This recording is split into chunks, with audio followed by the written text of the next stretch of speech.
Yeah, welcome back everybody to the Faith and Whatever podcast, episode number 48. That's 48 there, because we've had all the American states are done now. We've got all 48 states covered, so we're really excited. You mean 52? So I'm really nervous for what's coming in this point in time. We have elected a new president. He's got amazing hair.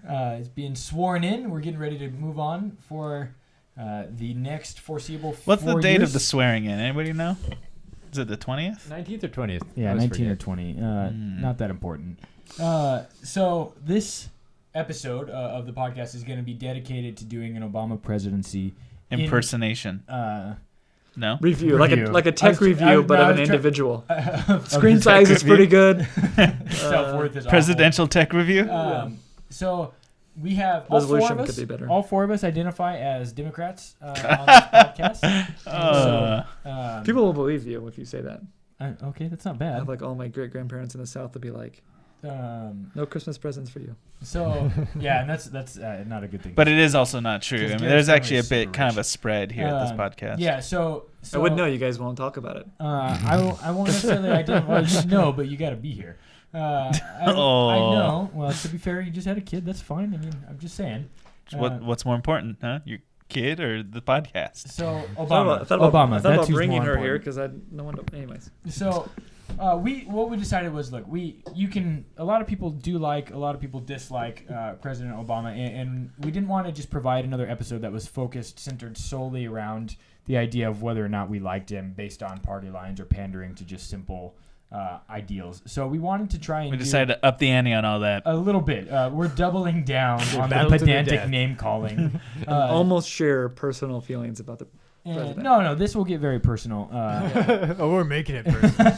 So we decided to do the 8 roles of the president, right? And we decided to look at these things. And so the roles, right, we've talked about this before, and we did this as an analysis or as a litmus test to determine whether or not we thought Trump would be a good president. And we all arrived at a unanimous no for that. And so I think the answers on this one will be a little bit more varied. So our grading scale or our system, whatever, at the very end, we're going to do a 1 to Reagan based on how good Obama. 1 to Reagan? 1 to Reagan? Or a 1 to JFK. Or I'm going to say this up front, and I think the rest of the podcast will be indicative of this. Awful. There's definitely 2 faces of Obama that depending on sort of what circle he's the hero Gotham needs.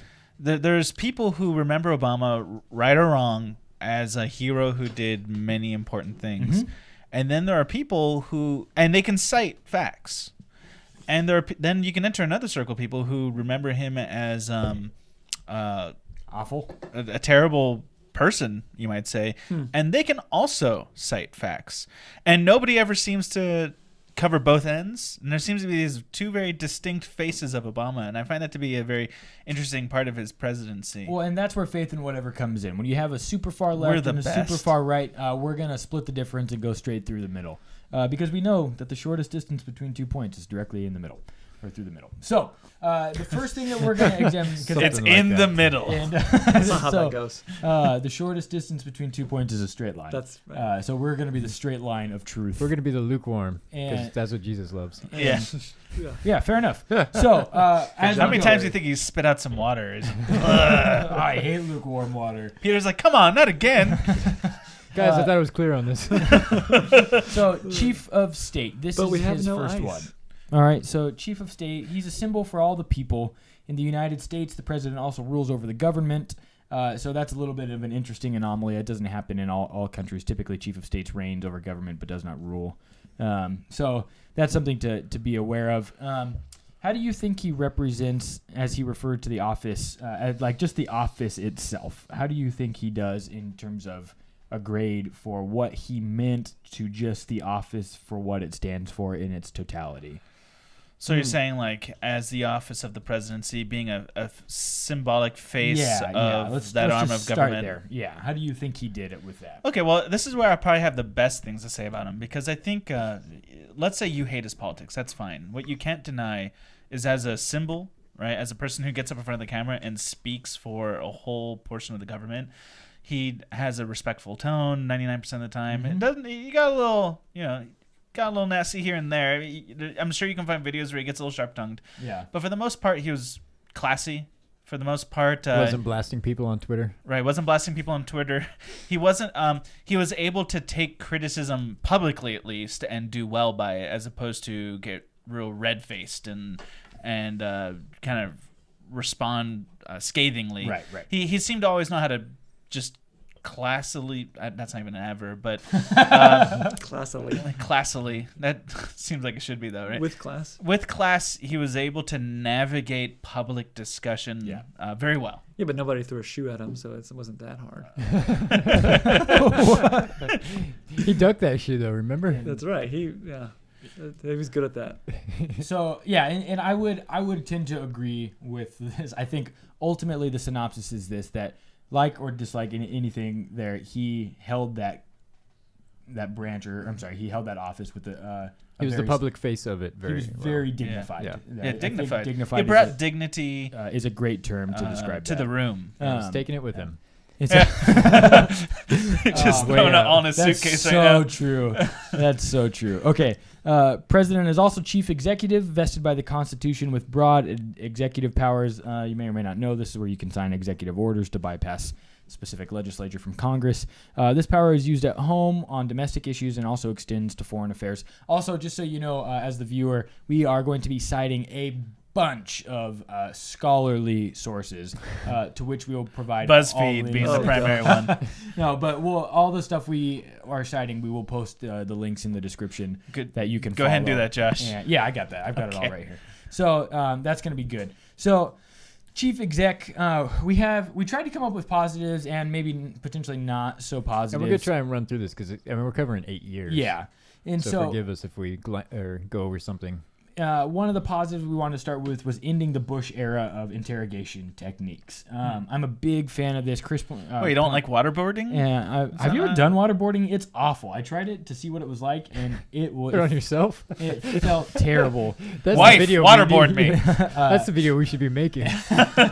So it doesn't feel good. We all try it. Report back. So I thought that was a very important thing because I think one of the things that we've always stood for as Americans is not stooping to the level of such terrorism. And such. Yeah. And wink, wink. I think, yeah, and I know, no, that's totally a good point. No, you're dropping bombs on people. You're 100% right. Well, we'll get to that. You're 100% right. But I think the fact that he ended that at least was one step, as myopic as it might have been in the scope of things, in the direction of doing good. I just don't know if I mean, torture is terrible, don't get me wrong, but it seems really hard to kind of like have rules that, like, no matter what, we won't do waterboarding. Like, there might be an instance where you need to, and now you just kind of went back on the whole point. Yeah, but principles are always hard to live by. But if it kept whether you're a person or a government. It kept it from being used unnecessarily, I think that's a good thing. All right, and then moving on to the negative, wiretapping. So that was the thing, right? This was Chris. You want to give us a little bit of? I don't have it up right now. An analysis on this. Okay, I got it. Let me actually pull it up here. So while I'm doing that, we've got the wiretapping, we've got the NDAA. There. That's a good point. The bureaucratic waste as well. So these are the three things that we found that we could talk about quickly that we didn't really become fans of. So the NDAA, I'm sorry, we'll start with the wiretapping one. So this comes from Huffington Post. Obama's administration media surveillance unleashes a wave of condemnation. And I want to also note why we're citing Huffington Post, because we're going to let there be some criticism of Obama here. And we thought if we're going to give those criticisms, let's give them from Obama's side of the media spectrum, right? Mm-hmm. Let's use left-leaning news sources in our critique of the left, so nobody can say, "Well, it's just the sources you used," right? Right. There's no Breitbart in any of these lists, or Zero Hedge, or any of those. Yeah, or Daily Stormer. So I hope not. Yeah, no kidding, James. The AP revealed that the DOJ had secretly obtained months of phone records from at least 7 individual journalists across 20 phone lines while searching for the government official responsible for leaking information about a CIA thwarted terror plot. This is horrific to me in essence because a free press, right, is really what keeps the government responsible for doing these types of things. And so the violation of privacy, I'm not a fan of, and this is not one of those, well, nothing to hide, nothing to worry about kind of things. Like, it is the job of the press to report on what they find and to do it in a way that's respectable, dignifiable, and in a just manner. And tapping that, crossing that boundary is completely not okay to me. Well, I mean, let's look on the bright side of this. He had two options: do that or get the drones out.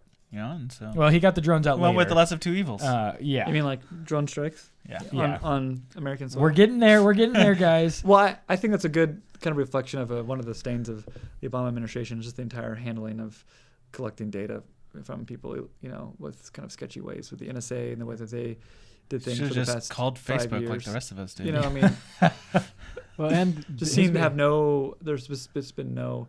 It's boundaries. funny to me because people are already talking about how Trump's going to be so bad for the press and the First Amendment, but now it's going around that Obama's administration prosecuted more whistleblowers than any previous administration. Yeah.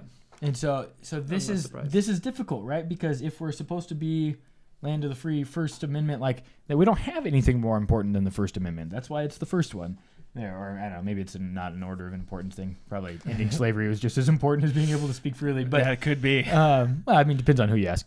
And so, this just got weird. I mean, nothing Shut to worry it down. Nothing to worry about if you're not a racist. So yeah, that is a thing that we're all uncomfortable with. NDAA, no bueno, man. Okay, Chris, why don't you give us a little start on the NDAA? So the NDAA, if I'm not mistaken, they sign that like every year or something, National Defense Authorization Act. Yeah. And it basically kind of sets the tone for what's going to be going on defense-wise. And then at some point it got snuck in there to help with the war on terror that they can just hold you as long as they want if they think you might be a terrorist or connected to terrorism. And they can hold you without trial. Even if you're a citizen or anyone. any situation. Yeah. So. Wow. Yeah, and this was the 2013 signing of the NDAA. So you are guilty until proven innocent. Mm-hmm. So this totally is an interfering of the Miranda rights, and this kind absolutely. of and habeas corpus. Yeah, and habeas corpus. Everything as well. else that Western civilization is built on. So some other Latin terms. And I think I think the big thing about this that's super problematic is that this was inherited and passed down to Trump. That's where I kind of start to freak out a little bit because no president should have the power to do this. No individual should have the power to do this. Do you think faith and ever will be held? Yeah. Indefinitely? For what? Like for all 9 viewers watching us? As long as we don't tweet at him, we're fine.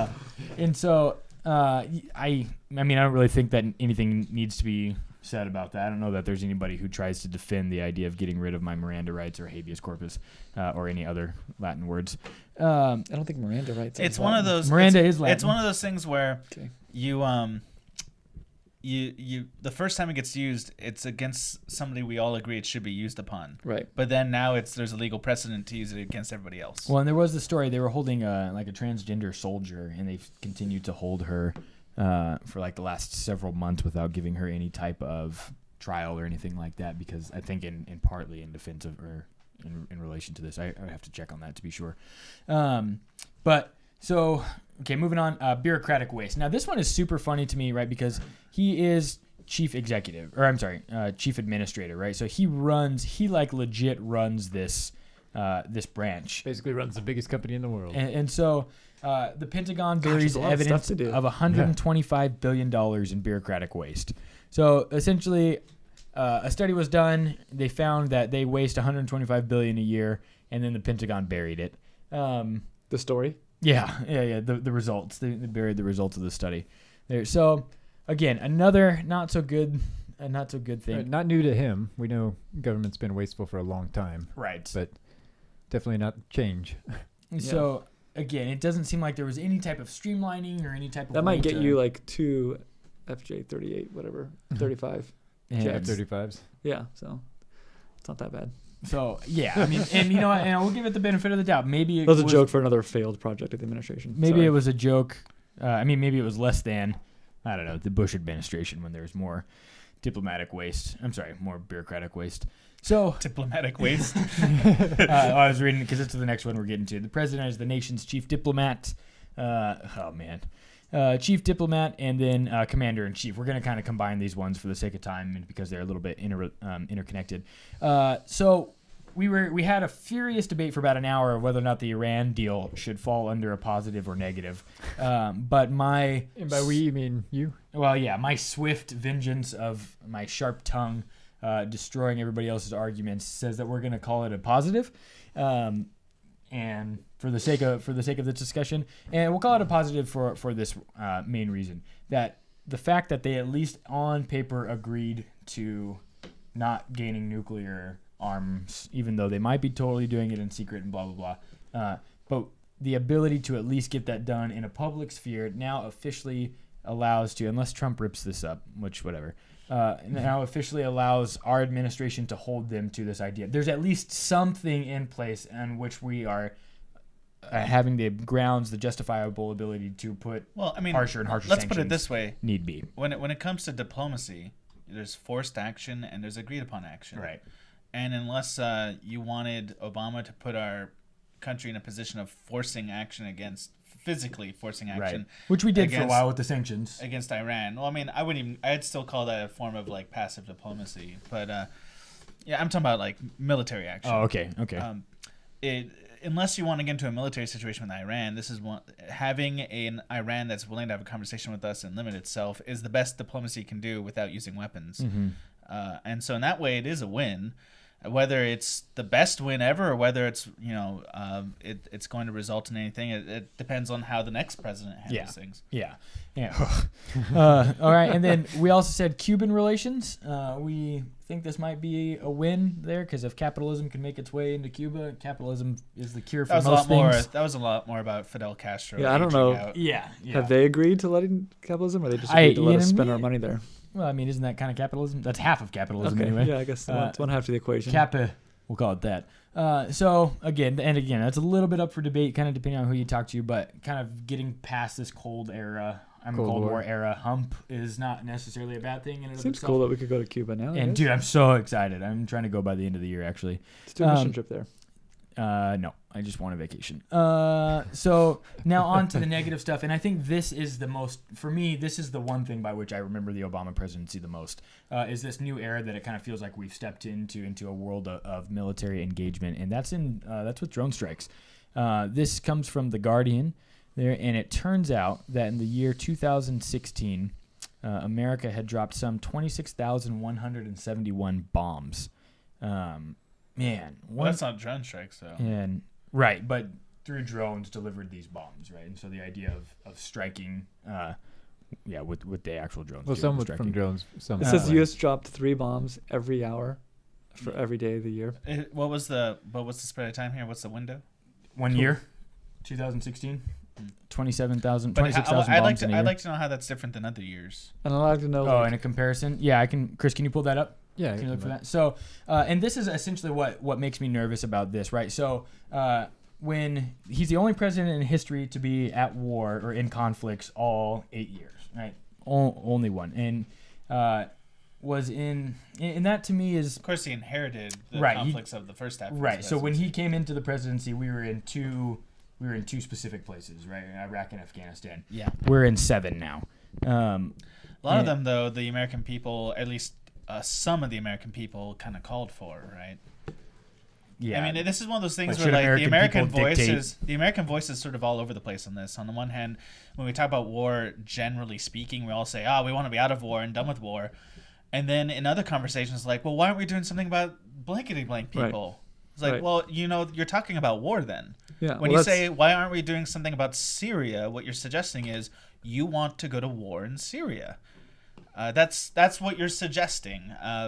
And then we have these conversations later about, well, why are we in so many wars? Well, you called for some of those, didn't you? Well, that's the American civilian response to war. I mean, it's not a good thing. Sometimes we feel like we want it, and then we change our mind because we realize how terrible it is. I mean, it's the same issues with 9/11. I mean, of course, everybody was demanding for it, and then six years later, it was like, what a mistake, what a joke. How could Bush do that? Because you were all demanding that we go to war with someone. And the problem is when we do that, right, we forcibly destabilize parts of the Middle East that are already, not terribly stable, and then the power vacuum happens, and then boom, ISIS. In that order. Well, and also the sheer number of collateral, or people who are just collateral damage. You can't deny that. And so, there were 5,000 civilian deaths in Syria alone or something like that. We're saying 90% of drone strike deaths are collateral damage. Yeah. We're Doctors Without Borders. Screw you! Yeah, that's pretty much how that went. And also, this was a guy who's supposed to be ending the wars. I mean, that was his platform in 2008, right? Yeah. Yeah, and so he used 10 times as many drone strikes as President Obama did, according to this. As President Bush did, according to this Guardian article. Well, part of that's technology. We're right, using drones. Right, and so what that means, though, in my estimation, is that we have officially arrived at this new era of war. Future warfare. But this also, like, as far as Obama and war, that it is an interesting thing that his major platform when he ran the first time was to end many wars, right? And this isn't a person with a military background. It's not like he was a soldier or general or something like that who was predisposed to using war as a tool.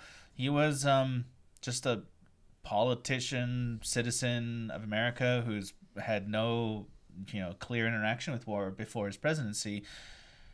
And this is the question it raises for me: is it that there was no other option? I mean, he couldn't have taken the Oval Office thinking he would start wars. Right. It could be that he learned that when you enter into the world of global politics, that war is just this necessary thing you can't get away from. That's just the lesson that he learned as a person, and he's probably not going to ever say that publicly because that would look real bad. But is that the fact of the matter, Chris? Yeah. Who knows?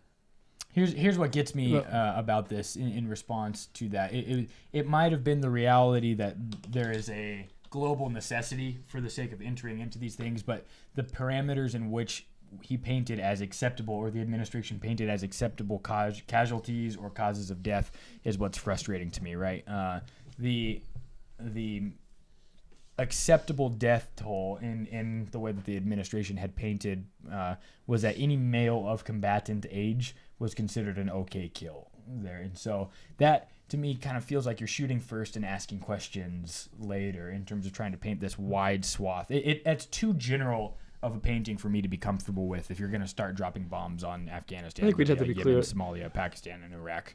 We just have to be clear, though, that we say this in the comfort of our own country and not having to make those kinds of decisions in the heat of the battle. I'm not saying they're right or wrong. I'm just saying that it's hard to judge decisions that we have no idea what the situations that led up to it. Like, should we do a drone strike on this person, on this area with some potential civilian casualties? Not knowing what the other option what was at the time. I understand the concept of utilitarianism. It could have been on their way to deliver a bomb to a hospital. And that's totally fair. But it's still, I don't know. I don't buy into that as much. I don't think I take that as acceptable in that, with the type of precision that we're capable of as a country.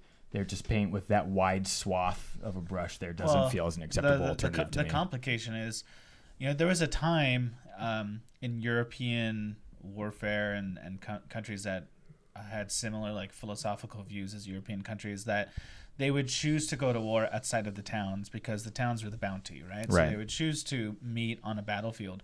That's not the world today, and especially not the way it goes in the Middle East. If you go to a battle with ISIS, let's say, ISIS is in the cities. Right. They are amongst citizens. You can't fight ISIS outside of the city. They are in the city. So how do you do that? Like, how do you quote unquote go to war against ISIS because the people demand it, and yet not lay waste to city if that's exactly where ISIS is? My problem with a lot of this is just the kind of half-committed approach that he's taken with a lot of it. It's like, yeah, we'll do some bombing and some drone strike, but we're not really fighting a war. Right. War is horrible, but if you go to war, then go to war. Well, I mean, you know why they never use the word war is because of what it means in the UN. That would need Congress that's what I mean. approval too. Either go to war or go home. Is how I feel about it. Yeah, but on top of that, kind of the underhandedness of selling arms to Saudi Arabia as a result of that, right? And so that kind of goes hand in fist with this. The idea of the Obama administration had topped $115 billion in arms sale to Saudi Arabia. Just twice Bush's number. Roughly. So almost as much as what they're wasting to begin with.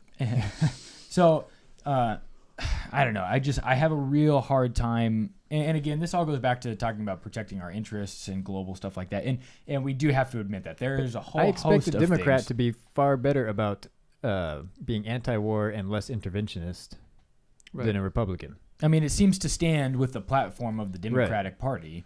that they would want to be removed from that. I mean, well, I'm deeply personally uncomfortable with war, but the dilemma I see in this situation is that, you ultimately have a choice of either being completely passive to the politics in that region or taking an active military hand. Yeah. And as easy as to say, well, we should just be passive then. The thing is, the American people demand that we protect innocent groups, right?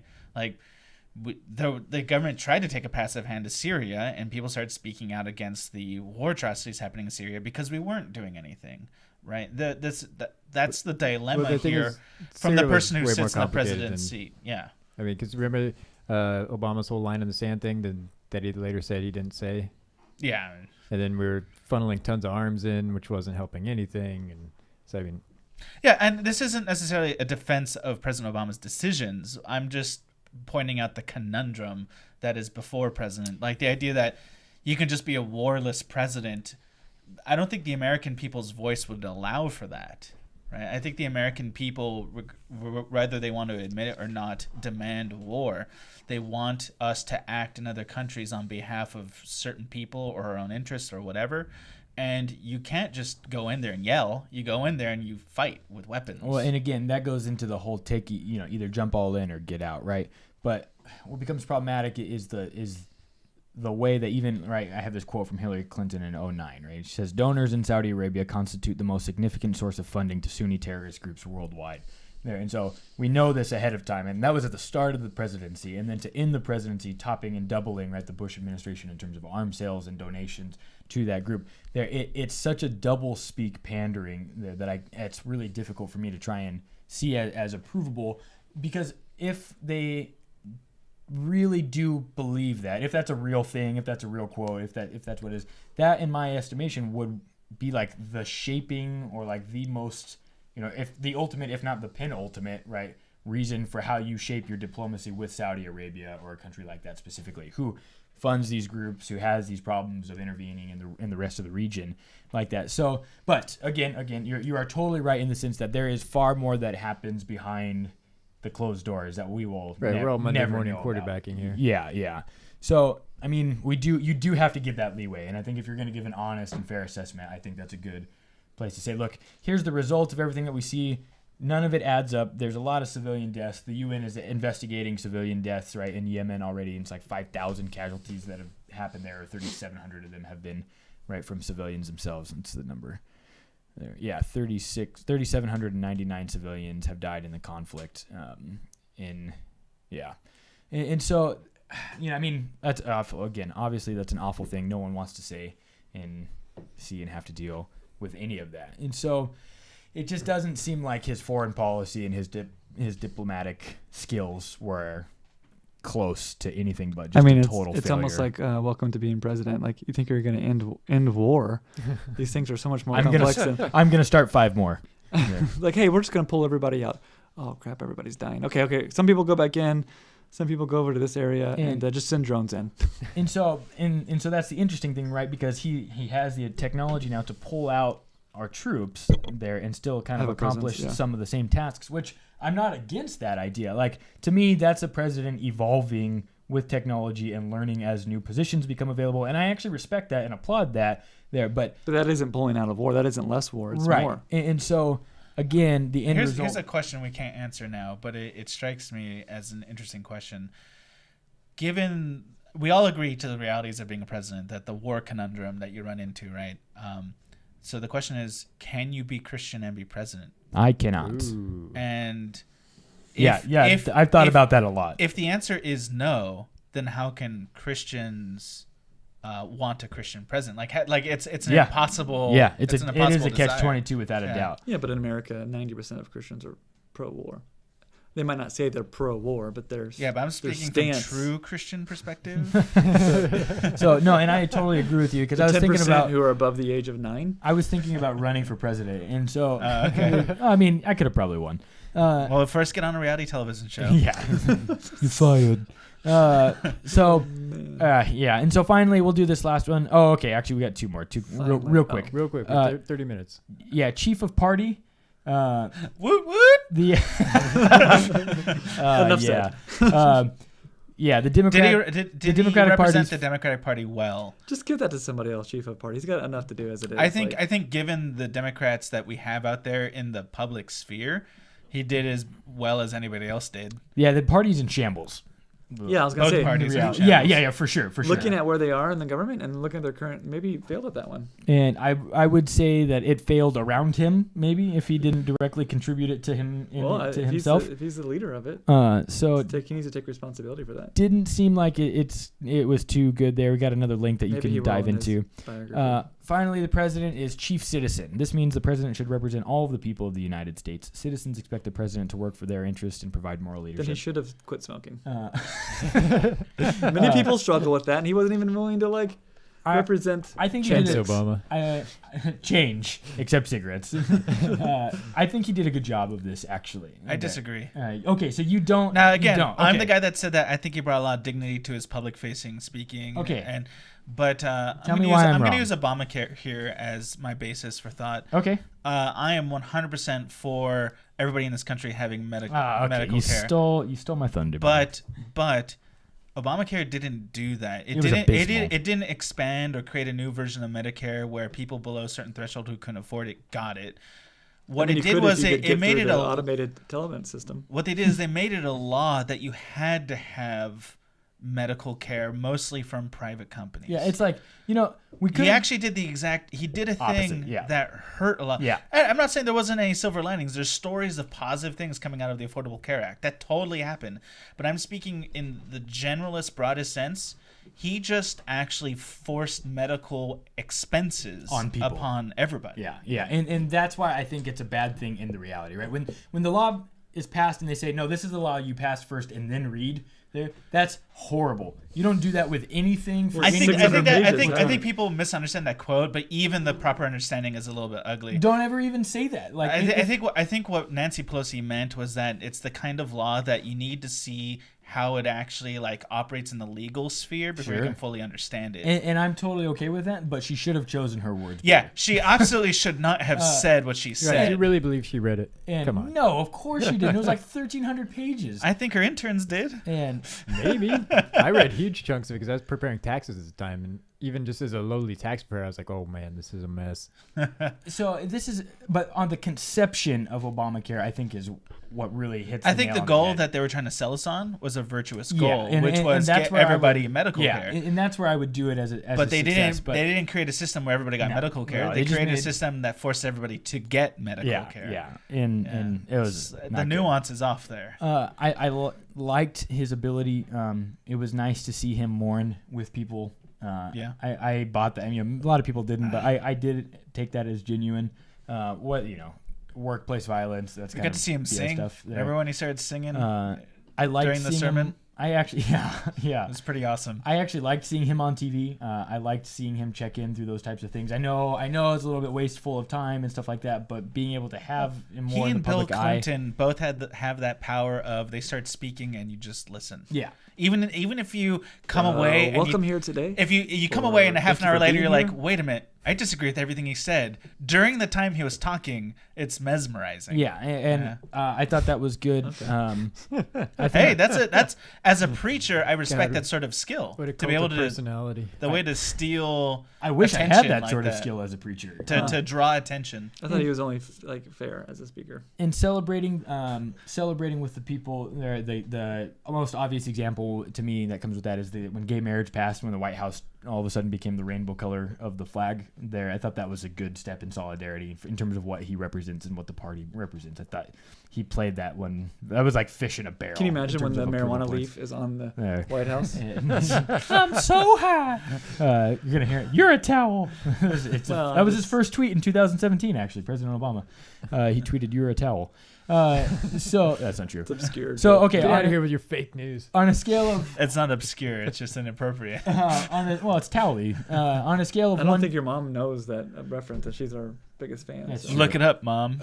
So on a scale of 1 to 10, what would you give his presidency, Garrett? We'll start with you. Well, from the perspective of the unborn. 1 to Reagan. Oh, how many spaces between 1 to Reagan? 1 to 10. 10 being Reagan. 10 being Reagan. 1 being Jimmy Carter. I mean, Carter was trash. Shut up. No, or Hoover. It's just maybe either Hoover or How about Nixon? Nixon is probably one of the best presidents we've ever Hey, had. we're at 35 minutes, so pick something. Yeah, to this wrap is it up. ridiculous. I don't know how to need to refilm quantify this. it. 1 to 10 us. 1 to 10 us. I mean, yeah. from my personal perspective, Yeah. I mean, my country wasn't bombed, and I had affordable health care for a little bit of time. So other than that, I guess those were the good things. So is that like a 5? Give it solid average, James. I don't have a quantifiable number. See, for that. you won't even go out said- and rate the president. Is I it want to above, hear your would you personal. say it's above a 5 or below a I 5? want to hear your personal feelings about the president. The problem is goes back to my opening. Don't shy away. Only This Josh's goes- mom is watching. This comes from my opening comment, which is there's the two faces of Obama. There are facts about Obama that are scary and terrible that half the country chooses not to see. Okay, so James. Then gives there him are a 3. facts about Obama that are wonderful and incredible that the other 4. half of the country refuses to see. And there's like two different people on display. So Okay. just pick so a that's- 5. It's right in the yeah, middle. that's why. Yeah, so James picks a 5. All right, Chris, what do you I'll rate? take a 5 compared to other presidents. Okay, Because gonna- I would rate all presidents at 1. Oh, Oh, he's better than. so all he's that. your favorite president. No, just kidding. somebody asked me. I'm saying on my own personal scale, I'm giving everyone like a 1 or a half. Somebody asked me if I thought he would go where I'd rank him in the top presidents ever. I'd say he's in the top 40, and pretty much leave it at that. How many presidents have there been? 44. 44. Yeah. So Trump is 45. No, I give him a solid. I give him a solid 4.5 there. I think the drone stuff is too irreprehensible to the legacy that he leaves. Well, then I'm Mainly going to be 3. because I got to be under Josh. I'm going to be under So- Josh. Well, and all the powers that he's leaving for Trump. That's what terrifies Come me. on, people. And then there's more stuff that we could have talked about on the economy, more stuff that we could have talked about. But we're You gonna know, go ahead. we're gonna close, we'll but I end it want to here. say this because I find it to be very Because important. I'm getting the last word in. No, I think that's an important thing. There's lots of legitimate criticism of Obama, but whatever you're going to believe, make sure you fact check it. And fact check it with multiple sources that represent different parts of the political Multiple spectrum. unbiased sources. Because there's a AKA. lot of stuff about Obama that's absolutely untrue. I always hear from random people, he's made the most executive orders out of all presidents. He's not even in the top 10 of that. True. He's made around 300. There's presidents that have made thousands of executive orders. So Bring me my toast. so by no means do you have By to love executive him. order. But I always encourage you to fact He's check pardoned the more criticism. murderers than anyone else. So take that for all it's worth, which is probably not very much. But what do you think of what we talked about? Let us know in the comments. Be sure to Or not. like, share, and subscribe. No, please do. You can find us on social media. I'm at Or Josh_Carmen. Garrett is at TStudentLife. Jimmy's at JamesYuile. And Chris is at Marion Ranch. By the way, thanks for stopping by. And we love you very much. And we'll Mom. see you soon.